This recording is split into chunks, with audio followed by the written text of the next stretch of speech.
Ketemu lagi dengan saya Ferry Aries, dan kali ini kita akan membahas tentang bagaimana pengalaman customer karena saat ini kondisinya sedang pandemi COVID-19, jadi nggak bisa kemana-mana, sehingga ketika berinteraksi dengan pemberi layanan pun juga saya harus menggunakan media. Salah satunya adalah contact center. Tapi terlepas dari itu, saya akan bicarakan tentang bagaimana experience customer yang bisa jadi menyenangkan ataupun tidak menyenangkan. Terlepas dari itu semua ya, itu merupakan result, begitu kan? Hasil yang dirasakan sama customer. Tapi di balik itu semua, tentunya pemberi layanan sudah mendesain bagaimana agar nantinya customer ketika merasakan layanannya, mereka bisa ada kesan yang ditangkap. Harapannya adalah pengalaman yang positif yang dapat sama customer. Ini tidak terjadi dengan secara tiba-tiba. Ini pastinya ada desain di balik itu atau perencanaannya. Oke, kita akan bahas ini tentunya di Service Investigation.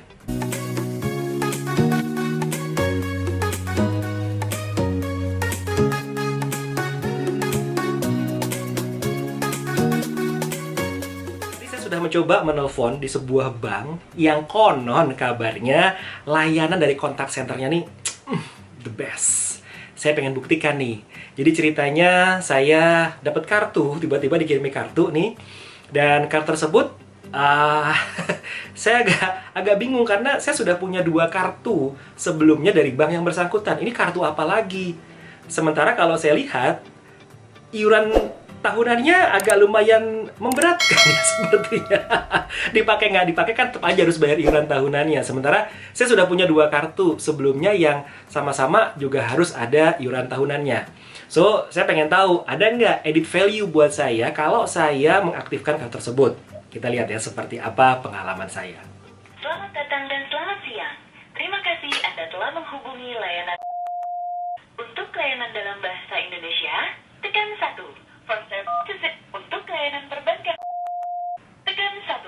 Untuk layanan kartu kredit, tekan 2. Untuk pelaporan kartu hilang, blokir kartu, informasi status aplikasi kartu kredit, dan pengaduan kartu kredit, tekan 1. Untuk ini, terima kasih. Mohon tunggu sebentar. Customer service kami akan segera membantu Anda. Untuk meningkatkan layanan kami, suara dan percakapan dengan Bapak Ibu akan kami rekam.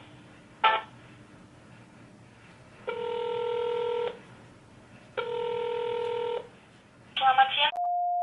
Bisa saya bantu? Iya, Bapak dengan siapa? Iya, saya Ferry. Baik, Bapak Ferry, informasi apa yang bisa saya bantu? Iya, jadi saya tuh kan dapat kartu nih yang black ya, Precis Black itu. Kemudian, Saya tuh kan udah punya 2 kartu sebelumnya ya. Ini iya, gimana ya Mbak ya? Maksudnya gini loh. Nanti saya iuran tahunannya jadi triple gitu ya? betul. Di sini saya bantu untuk pengecekannya terlebih dahulu ya, Bapak. Heeh. Sebelumnya bisa diinformasikan untuk nomor customer atau nomor kartu kreditnya. Yang mana nih Mbak? Salah satunya saja tidak mengapa, Bapak. Yang Baik, terima kasih atas informasi yang diberikan ya, Bapak Ferry. Mm-mm. Saya bantu untuk pengecekannya lebih lanjut. Mohon ditunggu. Ya.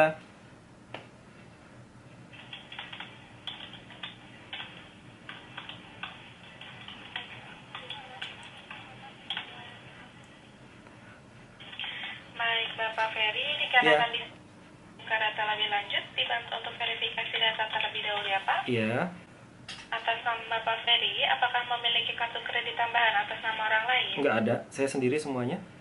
Dan informasikan untuk alamat surat menyurat atau alamat penagihannya. Saya di email. Baik, apakah saat ini memiliki kartu kredit ya? Mohon maaf, apakah saat ini memiliki cicilan yang sedang berjalan di kartu kreditnya? Terima kasih atas informasi yang diberikan ya Bapak Ferry. Heeh. Di sini untuk Bapak Ferry sendiri, apabila tidak berkenan nanti untuk iuran tahunannya, dikenakan iuran tahunannya, nanti bisa dilakukan penghapusannya Bapak, seperti itu. Mbak, ini kan saya belum aktifkan ya. Iya. Maksudnya kalau misalkan saya nggak aktifkan, berarti ini nggak aktif kan? Maksudnya saya nggak akan tertagihkan untuk iuran tahunan kan? Untuk di sini aktif atau tidaknya sendiri akan tetap ditagihkan Bapak. Nah, terus gimana dong? Saya pernah nggak mau ini tiba-tiba dikirimin gimana nih? Baik. Ini untuk Bapak sendiri ingin tetap dikenakan atau ingin dilakukan penutupan saja? Penutupan aja, saya nggak perlu soalnya nggak ada edit value-nya buat saya. Saya pakai 2 aja udah cukup. Baik, saya bantu untuk penutupannya ya Pak. Hmm, Mohon ditunggu. ya.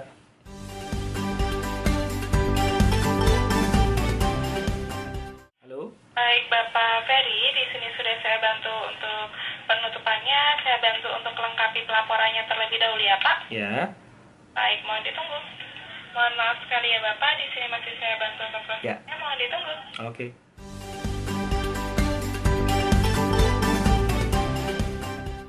Di sini untuk penutupannya sendiri sudah saya bantu Bapak. Ya.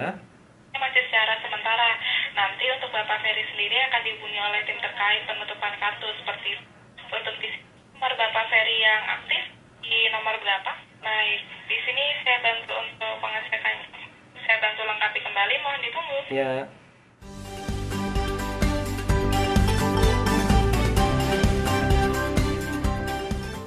Baik, sini saya bantu ya Bapak. Untuk Bapak Ferry bersedianya dihubungi kapan? Boleh. Kapan mau dihubungi sih, saya oke-oke aja.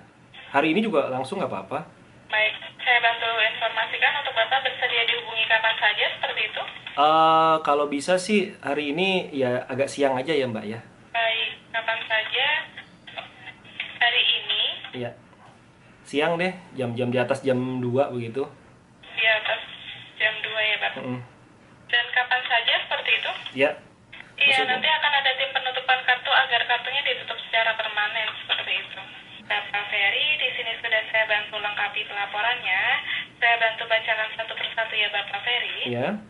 Baik, atas permintaan langsung dari Bapak Ferry Aries yang terhubung dengan nomor kas perihal penutupan kartu di kartunya dikarenakan tidak merasa perlu untuk buatkan pelaporannya pada hari ini Mei 2020 pukul 11.30 waktu sistem dengan saya sendiri untuk versi selesainya di 3 hari kerja Pak atau maksimal di tanggal 6 Mei 2020 namun tidak akan diproses lebih cepat ya Bapak Ferry. Ya, untuk ID pelaporannya saya bantu bacakan. Boleh, sebentar, saya tulis dulu ya. Berapa? Baik, betul. Jadi kalau misalkan dalam waktu 3 hari kerja saya tidak dihubungi, saya nanti bisa coba tanya lagi ya, saya konfirmasi lagi ya.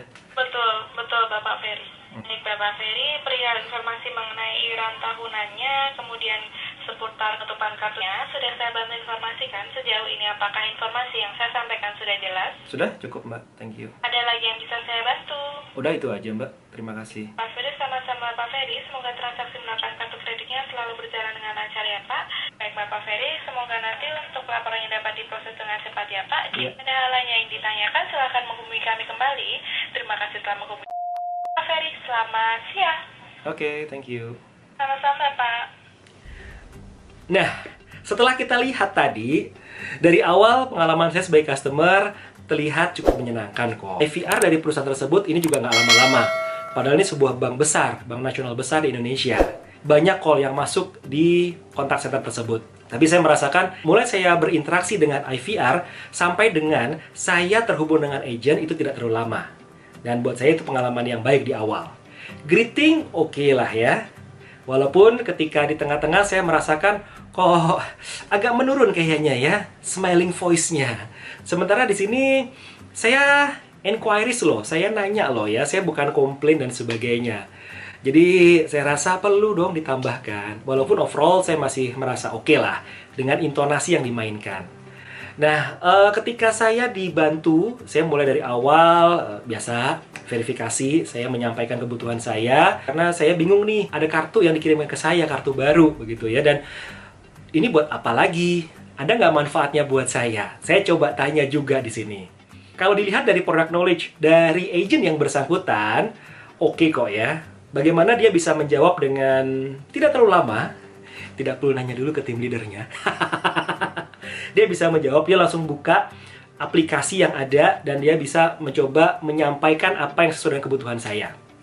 That's good. Yang berikutnya adalah sebenarnya akan menjadi lebih menyenangkan kalau seandainya ini sekali gatel ya saya menyampaikan ketika dia meninggalkan saya, dia berusaha memang ada semacam kalimat yang istilahnya izin dulu lah ketika meninggalkan saya. Namun memang saya tidak merasa bahwa dia melakukan semacam hold. Atau barangkali ini merupakan strateginya. Karena ada beberapa perusahaan yang menggunakan strategi ini.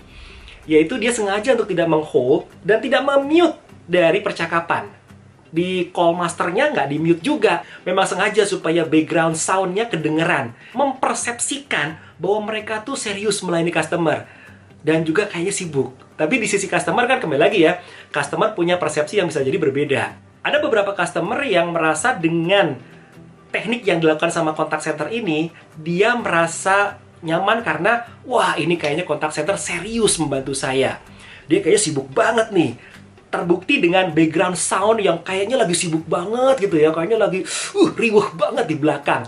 Dan itu membuat dia merasa tentunya menjadi sangat nyaman dengan apa yang dilakukan sama agent contact center. Tapi kembali lagi teman-teman, bahwa tidak semua dari customer tentunya merasakan hal yang sama. Nah ini dia masalahnya. Ya termasuk saya kayaknya ya. Dengan tidak di-mute, maka saya bisa mendengar walaupun memang sengaja sepertinya bahwa kedengaran sih suara di belakang, tapi tidak terlalu jelas. Hanya kedengaran orang kayaknya lagi sibuk banget. Kembali lagi, ini mempersepsikan sesuatu tentunya. Ini merupakan sesuatu yang didesain, ini dirancang. Nggak mungkin itu tiba-tiba aja begitu ya. Karena sudah memperhitungkan, ada plus minusnya. Ketika perusahaan tersebut ingin memberlakukan bahwa agent yang berinteraksi tidak perlu untuk meninggalkan dalam waktu yang cukup lama, maka agent tidak perlu melakukan yang namanya mute ataupun juga hold. Sehingga ada kesan mempersepsikan buat customer bahwa ini agent serius banget loh melayani Anda. Tapi kembali lagi kan, ada beberapa customer yang merasa bahwa kok kayak saya dicuekin ya, saya didiamin dan sebagainya. Ya ini kembali lagi kan ya teman-teman. Tentunya perusahaan yang bersangkutan sudah memperhitungkan itu semua. Tapi kembali lagi, ini by design. Ini memang dirancang. Ada perusahaan yang melakukan ini, ada juga yang tidak. Sudah ada lah perhitungannya. Ya, yang luar biasa dari petugas yang bersangkutan adalah walaupun nantinya petugas bagian kartu atau kartu kredit yang akan menghubungi saya untuk melakukan penutupan secara permanen, tapi bagaimana si petugas yang bersangkutan dia berusaha untuk menyampaikannya dengan nice kepada saya. Wah, itu oke banget itu ya. Dan walaupun memang belum saat itu, karena kalau menurut petugas yang bersangkutan yang berinteraksi dengan saya, penutupannya baru sementara saja dan akan ditutup permanen oleh bagian kartu kredit. Baiklah. Terlepas dari itu, bagaimana dia menyampaikan, bagaimana dia mencoba menjelaskan, kemudian dia menyampaikan juga nomor dari pengaduan saya. Dan tentunya ini, walaupun kalau menurut saya sudah sangat standar atau sudah ada standarnya di bank tersebut, tapi buat saya ini menjadi hal yang menenangkan saya lah paling tidak. Karena saya tidak bisa melihat manfaat dari kartu yang diberikan kepada saya selain iuran tahunan yang lebih besar daripada kartu saya sebelumnya, gitu kan. Dan saya merasa bahwa saya nggak mau lah pakai kartu ini. Dan dia memaklumi, dan tentunya ini dipahami oleh yang bersangkutan dengan menggunakan kalimat-kalimat yang membuat saya merasa nyaman dengan interaksi yang dilakukan. Kalau seandainya saya diminta untuk memberikan penilaian di skala layanan dari 1 sampai dengan 10, ya oke. Seandainya smiling voice-nya bisa konsisten diberikan, dan juga tentunya ada beberapa intonasi yang menurut saya bisa diimprove lagi, saya kasih nilai perfect ya. Tapi untuk kali ini, untuk agent contact center dari bank tersebut, saya berikan nilai 9. Oke dong, 9. Keren banget. Apa sih yang namanya customer experience mapping? Karena kalau kita lihat desain dari mapping customer, tentunya menjadi hal yang utama di sini. Apakah yang akan Anda coba persepsikan kepada customer Anda? Terlepas itu baik ataupun buruk tentunya buat customer. Itu kan pilihan ya. Kita bicarakan dulu deh, apa sih yang namanya customer experience mapping ini? Jadi customer experience mapping atau disebut juga sebagai customer journey map, ini merupakan sebuah grafik yang mengilustrasikan bagaimana customer nanti akan berinteraksi. Journey-nya bagaimana? Termasuk juga adalah bagaimana kita merencanakan mau dibuat kayak gimana nih. Kembali lagi, ini tergantung dari organisasi yang bersangkutan. Mau di-create kayak gimana mappingnya? Barangkali bertanya juga ya, wah terus gimana cara bikin customer journey mapping? Perusahaan-perusahaan banyak yang saat ini bekerja secara remote. Customer-nya berinteraksi tidak langsung face-to-face dengan customer service-nya ataupun frontliners-nya. Terus gimana caranya? Tetap kita harus mendesain ini. Bagaimana touch point pertama, mulai dari awal customer berinteraksi sampai dengan end of interaction, itu journey-nya seperti apa? Anda tidak perlu pusing begitu memikirkan tentang bagaimana caranya membuat customer experience atau customer journey map ini. Karena sekarang luar biasa teman-teman, banyak banget ya aplikasi-aplikasi yang bisa Anda manfaatkan untuk membuat yang namanya customer journey map. Salah satunya yaitu myro.com, di mana dia menjelaskan tentang apa sih yang namanya customer journey map, dan dia menyediakan aplikasinya loh untuk membuat. Bahkan dia membantu juga untuk membuat spesifik persona dari customernya. Beberapa aplikasi tidak hanya menyediakan yang namanya customer mapping, tapi juga menyediakan bagaimana membuat sebuah rangkaian service blueprint. Nah, ini dia ya. Karena tentunya yang namanya journey customer atau customer mapping ini sangat bermanfaat. Ini tidak hanya terlepas dari bagaimana customer dilayani atau bagaimana petugas itu bisa memberikan layanan sesuai dengan standar. Dan ini juga akan berdampak kepada customer, experience-nya seperti apa. Tentunya kita bisa mengimprove bagaimana kita berjualan. Karena dengan customer merasa nyaman ketika berinteraksi, membuat dia merasa akhirnya ya suka lah. Nah ini dia, kita menyentuh si emosionalnya, dan akhirnya harapannya customer membeli produk yang kita tawarkan. Kita bisa mengimprove customer retention, karena dengan adanya experience yang menyenangkan akan membuat customernya betah dan berlama-lama. Itu dia ya. Dan ujung-ujungnya harapannya menjadi sering beli alias loyal. Dan buat perusahaan sendiri tentunya kita bisa melihat ya, dalam setiap touch point yang ada di setiap mapping tersebut, bagaimana kita bisa mengimprove orang-orang atau petugas-petugas yang berinteraksi langsung. Entah mungkin itu customer service, atau mungkin sales dan sebagainya, sehingga bagaimana kita bisa membuat sesuatu pengalaman yang menyenangkan, atau kita bisa menentukan service standar apa, atau standar seperti apa yang ingin kita sampaikan, sehingga membuat dari satu sisi customer nyaman, sisi lain petugas yang berinteraksi, entah itu sales ataupun customer service, tentunya akan merasa dimudahkan karena tahu patokannya apa dan bagaimana dia harus men-serve customer. Wow. Kalau sekarang kita bicara tentang kondisi COVID-19 sekarang, pandemi sekarang, di mana orang nggak bisa keluar mana-mana karena tentunya PSBB, melalui media seperti kontak center, ataupun ketika melalui WhatsApp, email, dan sebagainya. Dan ini memang perlu didesain berikutnya ya. Semoga ini bisa membuat Anda, membantu Anda juga merasakan bagaimana pengalaman menjadi seorang customer. Dan kita akan ketemu lagi di video-video saya berikutnya. Jangan lupa teman-teman, subscribe, like, and comment. Dan kita akan ketemu lagi tentunya di Service Investigation. Thank you for watching.